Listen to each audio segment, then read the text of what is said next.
எப்பவுமே இந்த மாதிரி வியாதிப்பட்டா அறிக்கை பண்ணுங்க, கர்த்தர் எனக்கு சுகம் கொடுத்தாங்க, கர்த்தர் சுகம் கொடுத்தாருன்னு அறிக்கை பண்ணுங்க. உண்மையிலே நான் எப்போ வியாதிப்பட்டனோ அதுல இருந்து இதே காரியத்தை ஜெபித்து கொண்டிருக்கிறேன். ஹல்லேலூயா, பிரைஸ் எல்லாம், பிரைஸ் எல்லாம். இப்பொழுது காணிக்கை பாடலை பாடும் பொழுது கர்த்தர் கேட்டு கொடுப்பதே உங்களுக்கு. ஹல்லேலூயா, பிரைஸ் எல்லாம், பிரைஸ் எல்லாம். வருவாய் தருணம் இதுவே, அழைக்கிறாரே வல்ல ஆண்டவரே சுவண்டே.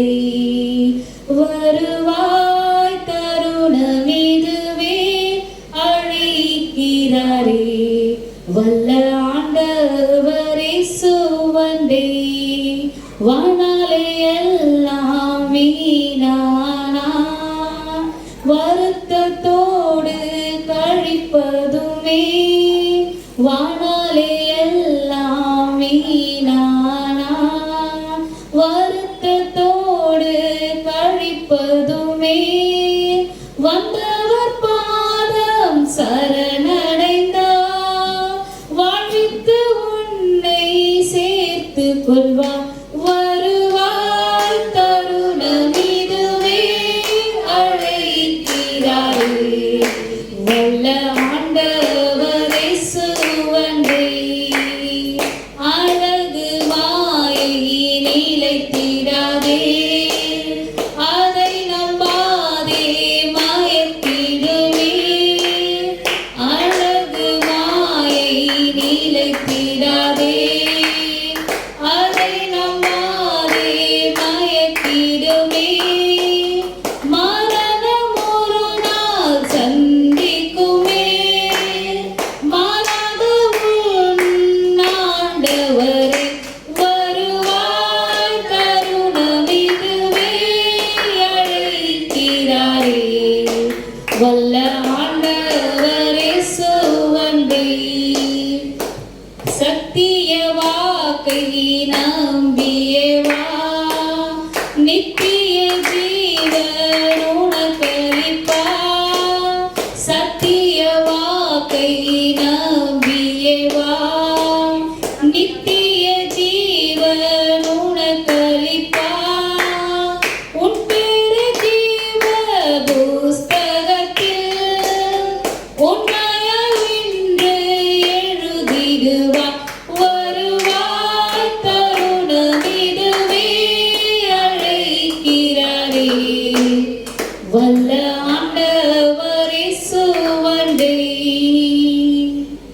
வருவாய் தருணம் இதுவே, அழைக்கின்றாரே வல்ல ஆண்டவரே சுவண்டே. ஹல்லேலூயா, நன்றி.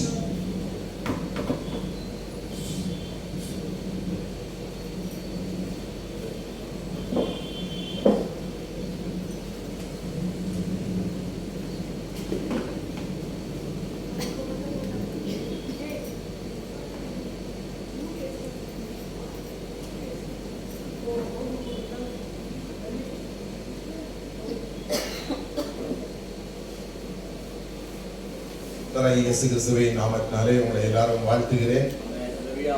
இந்த காலை வேளையில் உங்களை சந்திப்பதில் மிகுந்த மகிழ்ச்சியாக இருக்கிறேன். நீங்க மகிழ்ச்சி தானா? ரைட், இது மூலமா சொல்லுங்க. ஞாயிற்றுக்கிழமை தான் மகிழ்ச்சி. ரைட், அது கர்த்தருக்குள்ள நம்ம மகிழ்ந்து இருந்துச்சணும், கல்வி கொள்ளணும். ஏன்னா கர்த்தரும் இந்த இடத்துல இருந்துச்சுறாரு இருக்கிறார். அதான் அதோட பியூட்டி. கர்த்தர், அதாவது நம்ம வந்திருக்கோம், ஆனா வானத்தையும் பூமியும் படைத்த கடவுளும் இந்த இடத்துல இருந்துச்சுறாரு இருக்கிறார். அதான் உண்மை. இவ்வளவு நடந்துட்டு இருக்கலாம், அல்லது ஏதாவது ஆவிக்குரிய சிங்காசனம் போட்டு உட்கார்ந்து இருக்கலாம். நம்ம இருதயத்தையும் அவர் பார்த்துக்கிட்டே இருந்துச்சுறாரு இருக்கிற. இருதயத்தையும் பார்க்கிறாரு, நம்மளையும் பார்க்கிறாரு.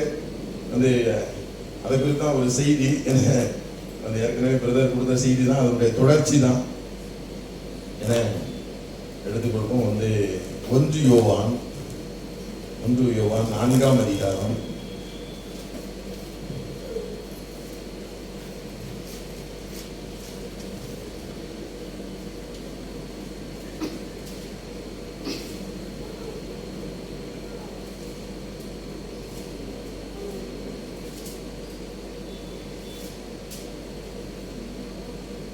4 4ஆம் அதிகாரம் 8ஆம் வசனம். 4ஆம் அதிகாரம் 8ஆம் வசனம்.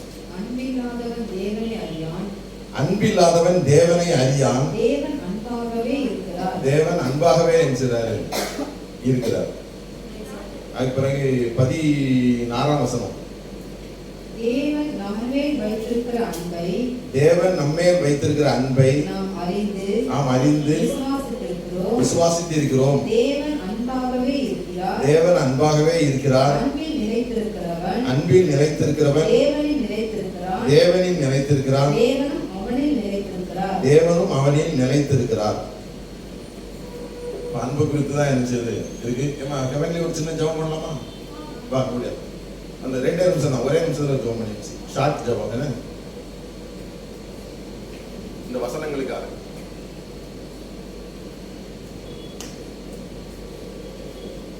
வேணாலே இருக்கு.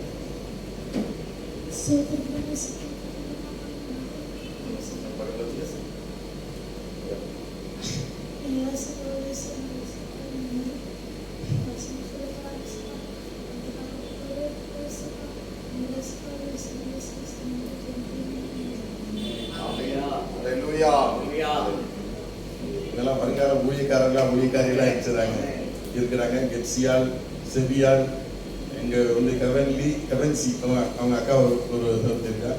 அப்பா அதே மாதிரி அங்க ஒரு செல்வி சிஸ்டர்னு சொல்லிட்டு ஒருத்தங்க நம்ம வீட்டு பக்கத்துல இருக்காங்க. அவங்க 2 பிள்ளை.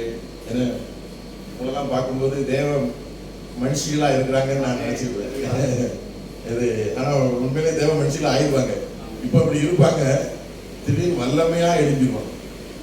அந்த காலத்துல வந்து நான் வந்து சின்ன பையனா இருக்கும்போது எனக்கும் கர்த்தருக்கும் சம்பந்தமே கிடையாது. எதுக்கு எடுத்தாலும் அடிக்கிறது, சண்டை போடுறது, வந்து கிட்ட வார்த்தை பேசுறது, வந்து என்னென்னலாம் தேவையில்லையோ அதெல்லாம் செய்யறது, இதுதான் இருக்கிறது. கொயர்லயே இருந்துக்கிறது. கொயர்ல இருந்துக்கிட்டு அங்க நினைவுலாம் எங்க என்ன தெரியுமா இருக்கும்? எங்க பப்பாளி பழம் பழுத்திருக்கு, பப்பாளி பழம் பழுத்திருக்கு, சர்ச்சில் உள்ள பப்பாளி பழம் என்னாச்சு, இந்த நினைவுகள் தான் இருக்கும். அதுக்கு ஒரு குரூப், அந்த சர்ச் கொயர் முடிஞ்ச உடனே அங்கதான் போறது. இப்போ அந்த குரூப் எல்லாமே ஊழியக்காரங்க ஆயிட்டாங்க.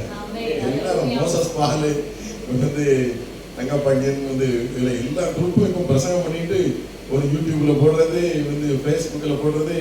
சர்ச் ஒருத்தர் ஐபால் ஆயிட்டாரு. என்ன அப்படி எல்லாமே ஊழியக்காரங்களா ஆயிட்டாங்க. இது அதுக்கு பிறகு ஒரு காலத்துல வந்து ராப்பகலா கிடந்து ஜோம் பண்ணுவோம். காட்டுக்குள்ள ஜான்ஸ் காலேஜ் பக்கத்துல ஒரு காடு இருக்கு. அங்க போய் ராத்திரி 8 மணிக்கு பண்ற ஜபம் 12 மணி வரைக்கும் இருட்டுக்குள்ள